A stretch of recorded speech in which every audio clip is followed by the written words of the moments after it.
Despite Julia Howellman's constant emails and updates on our campus, Granada's been getting unsafe within the past few years. For example, the prominent gun threats on social media. On a table at the Los Angeles City Attorney's Office. But LA's top lawyer says these weapons very easily could have been recovered at 2 local high schools after 2 students threatened to shoot those schools up. The violent fights happening around Ralph's and At Granada Hills Charter High School Monday afternoon left one student badly injured as classmates watched in horror. Here is said to have brutally beaten a female student with special needs. Her adult aide and the classroom teacher allegedly did nothing to stop the incident. the sexual predators around the school carry a liability. Such as the case with Gabriel Chavez, a 36-year-old man who coached basketball at our very own campus. Danger can be anywhere, which is why it's so important to keep pepper spray on you at all times. So, how is the school currently addressing this issue? According to GHC policy, pepper spray isn't allowed on campus, and security and staff are allowed to search your bags with canine dogs and confiscate it. If an individual wanted to carry pepper spray outside of school, they're required to drop it off and pick it up at the office every day before and after school. Theoretically, if every one of our students followed Granada's poorly executed policy, it would be an undeniable burden to staff members and students. There would be a line coming out of the office stretching towards the PE field.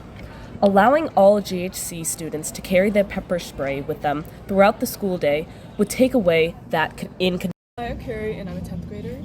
We heard that you walk home to and from school. What is your experience with that? I don't think much of it, but sometimes obviously it can be scary walking alone in the morning, and especially being a girl. Support allowing teenagers to carry pepper spray in school if they take public transportation or walk home alone? 100% yes.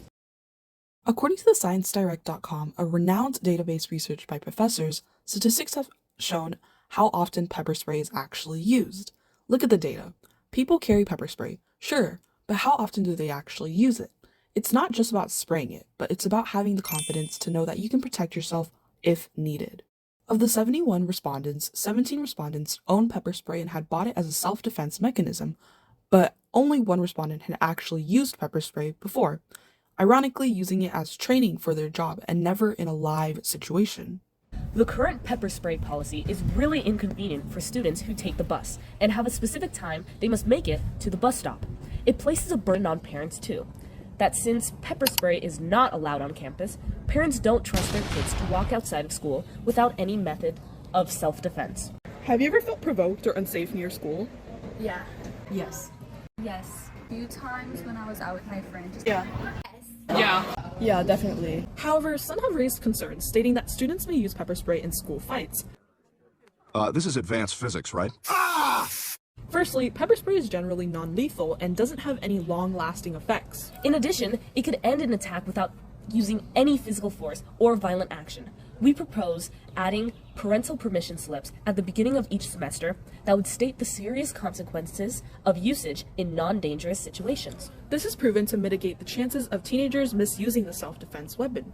And to prevent it from landing into the wrong hands, pepper spray would be prohibited to students who have a long history of fighting or inflicting harm. So what has been your experience with public transport so far? So I've taken public transport a few times in my lifetime, but there was one instance, for example, back in Portland, Oregon. I went there to travel and visit a friend, but I decided to take public transportation as an easier form, also cost-effective form.